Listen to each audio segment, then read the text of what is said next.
Bonjour tout le monde. C'est un cours de première année collège concernant la mesure de la pression et de la pression atmosphérique fait par votre prof de physique-chimie, le prof Rales.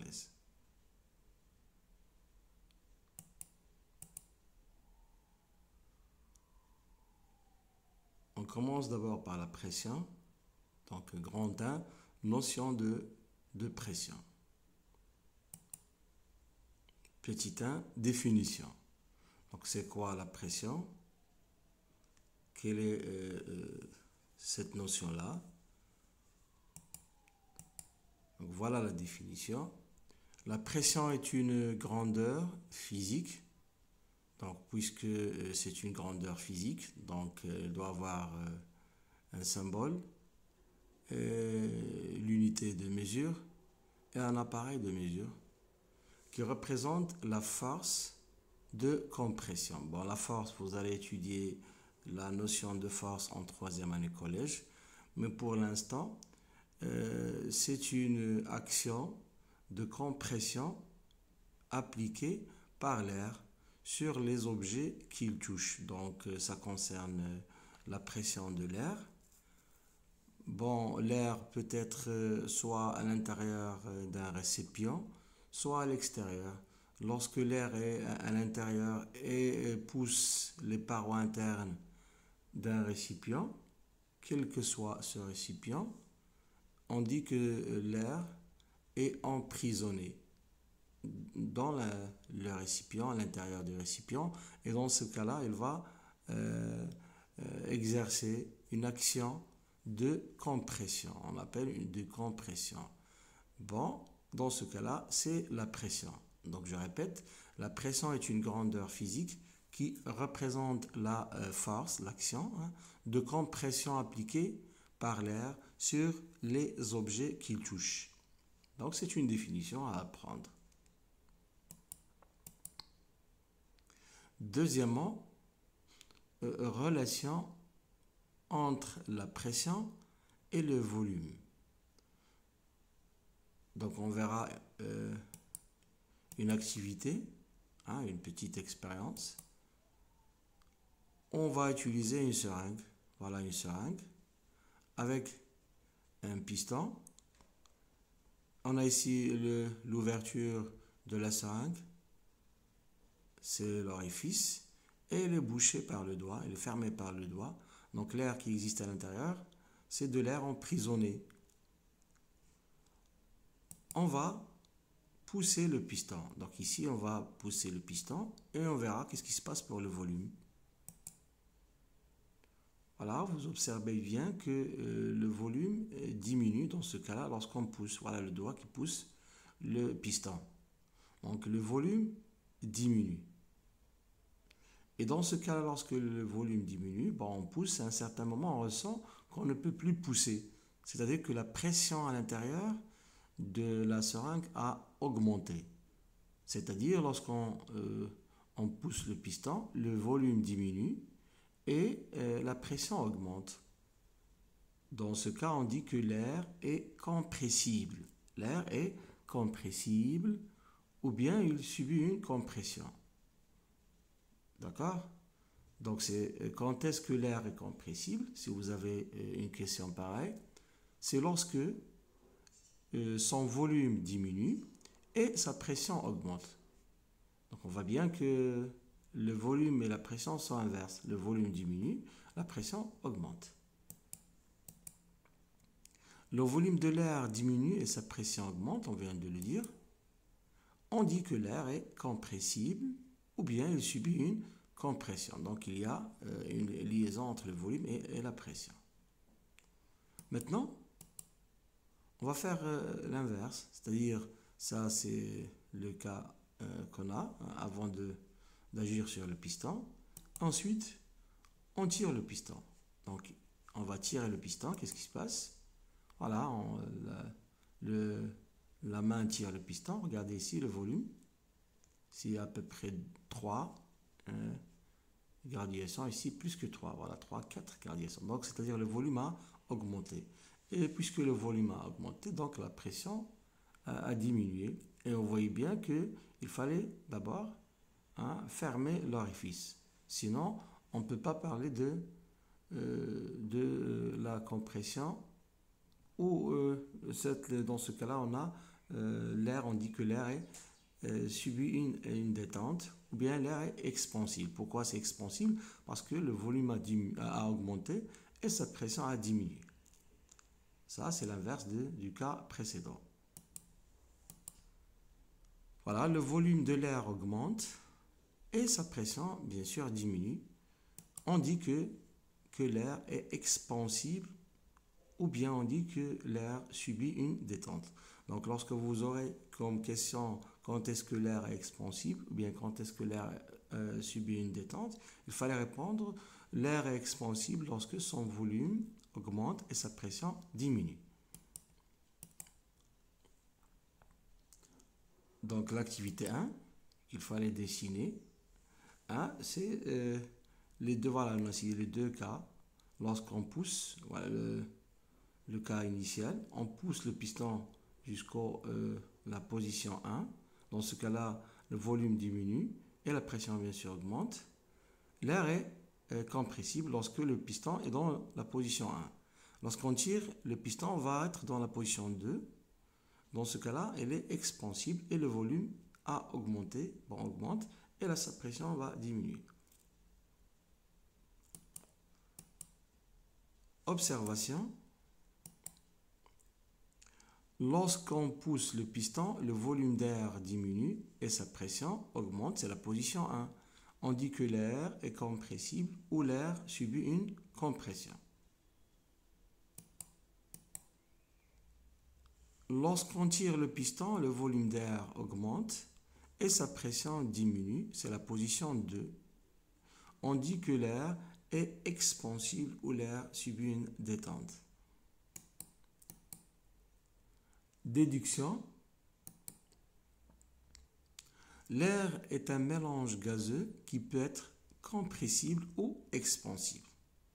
Je pense que c'est clair. Compressible, lorsque l'air emprisonné à l'intérieur d'un récipient, son volume diminue et sa pression augmente. Et il sera expansible lorsque son volume augmente et sa pression diminue.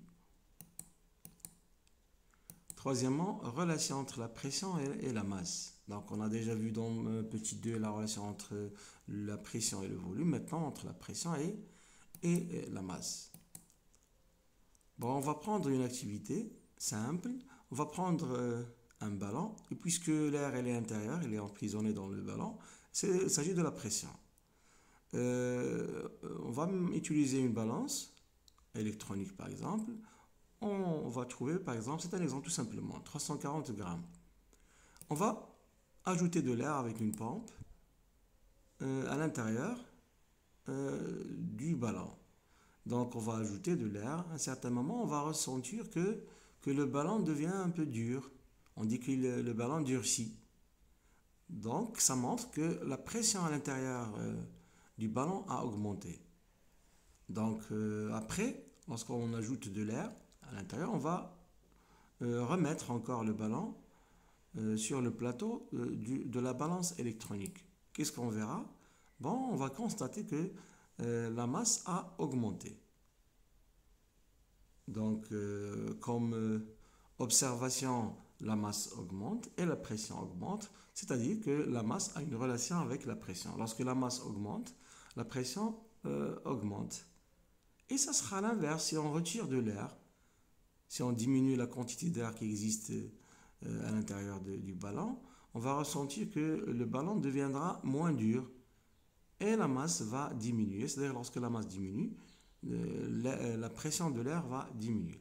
Ce n'est pas comme le cas du volume. Le volume augmente, la pression diminue et l'inverse. Mais ici, la masse augmente et la pression augmente et la masse diminue, la pression diminue.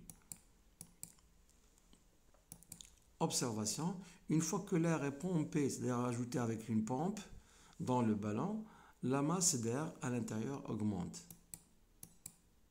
La balle durcit, c'est-à-dire devient plus dure, à cause de la pression élevée à l'intérieur du ballon. Déduction. La pression de l'air à l'intérieur du ballon augmente lorsque sa masse augmente. Son volume et sa température sont constants. On n'a pas parlé du volume. Bon, le volume, la forme du ballon ne change pas. Et on n'a pas chauffé l'air, on n'a pas agi sur la température de l'air qui existe à l'intérieur du ballon. Donc on peut dire de la même façon, la pression de l'air à l'intérieur du ballon diminue lorsque sa masse diminue. Quatrièmement, mesure de pression. C'est-à-dire la pression qui existe à l'intérieur, soit d'une seringue, soit d'un ballon, etc. Donc à l'intérieur d'un récipient. Pour mesurer la pression des gaz, un manomètre est utilisé. Bon, l'appareil de mesure pour la pression, c'est le manomètre. Voilà, celui-là, voilà le manomètre. On l'utilise lorsqu'on veut ajouter de l'air dans les pneus d'une voiture, par exemple. L'air entre d'ici, par exemple, va sortir par un autre trou qui va être lié au pneu. Donc l'air passe à l'intérieur de la pneu, mais il faut voir la pression. Donc ici, voilà l'aiguille qui va se déplacer. Bon, et on va fixer la pression avec le manomètre qui existe à l'intérieur de la pneu. Voilà le manomètre. Grand 2 ici, c'est pas grand 1, grand 2, notion de pression atmosphérique. Bon, maintenant on va parler de la pression atmosphérique qui existe à l'intérieur, bon, à l'extérieur d'un récipient. Si on prend par exemple le ballon, à l'intérieur on parle de la pression, à l'extérieur on parle de la pression atmosphérique, c'est-à-dire la pression qui existe à l'extérieur, dans l'atmosphère. Donc on va mettre en évidence la pression atmosphérique par une activité. Voilà l'activité suivante. On va prendre une bouteille en plastique de CDL par exemple. Regardez ici, elle n'est pas déformée. À l'intérieur, il y a de l'air. Donc ici, l'air pousse à l'intérieur, donc c'est de la pression. À l'extérieur, la même chose, il y a de l'air, mais à l'extérieur. Donc ici, il y a de la pression, et à l'extérieur, il y a ce qu'on appelle la pression atmosphérique. Regardez, il pousse de la même façon, la longueur de cette flèche-là est égale à la longueur de cette flèche-là. Donc c'est-à-dire, il y a une résistance interne de l'air, donc l'air pousse à l'intérieur de la bouteille, et l'air pousse à l'extérieur, mais de la même façon. C'est pourquoi la bouteille n'est pas déformée. Maintenant, regardez, nous allons tirer, nous tirons de l'air avec notre bouche, donc la quantité d'air va diminuer, donc la pression à l'intérieur va diminuer, et la pression à l'extérieur va augmenter. Regardez ici la flèche représentée par une flèche qui a une longueur plus grande que celle-là. Regarde ici, donc ça montre qu'il y a l'existence d'une pression atmosphérique à l'extérieur de la bouteille. Bon, c'est une activité, mais on n'a pas seulement celle-là. On a plusieurs activités qui montrent l'existence de la pression atmosphérique. Voilà, j'ai utilisé celle-là, tout simplement. Observation. Avant de tirer l'air de la bouteille, la pression d'air externe est égale à la pression d'air interne.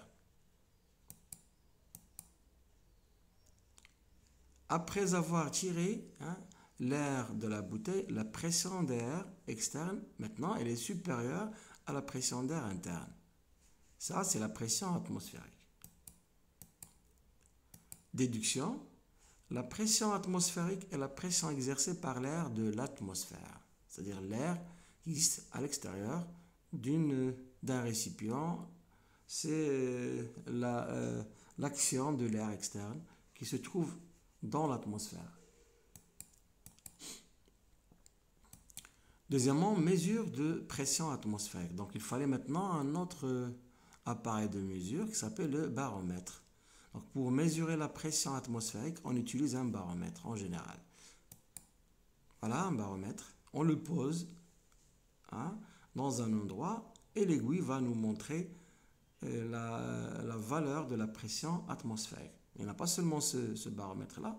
On a plusieurs baromètres. Parmi eux, on a le baromètre à mercure. Bon, c'est un baromètre comme les autres qui va nous donner la valeur de la pression atmosphérique. Deuxièmement, utilité de mesure de la pression. Bon, ici c'est troisièmement, c'est pas deuxièmement.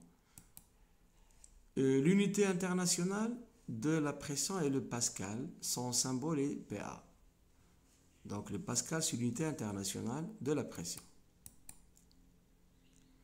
Les multiples du pascal sont, c'est-à-dire les valeurs qui sont bien les unités qui sont plus grandes que le pascal. On a l'hectopascal. 1 hectopascal est égal à 100 pascal. C'est comme le cas par exemple de 1 hectomètre est égal à 100 mètres. Ici, c'est 1 hectopascal est égal à 100 pascal. On a encore le bar. 1 bar est égal à, regarde ici, 100 000 pascal. Donc ici, regardez 5 zéros, 100 000 pascal. On a encore le millibar. 1 millibar est égal à 100 pascal, c'est-à-dire, et on a 100 pascal est égal à 1 hectopascal, c'est-à-dire le 1 millibar, c'est 1 hectopascal. Mais on peut simplifier les choses en mettant un tableau de conversion. C'est celui-là. Bon, on a 1, 2, 3, 4, 5, 6, 6 colonnes.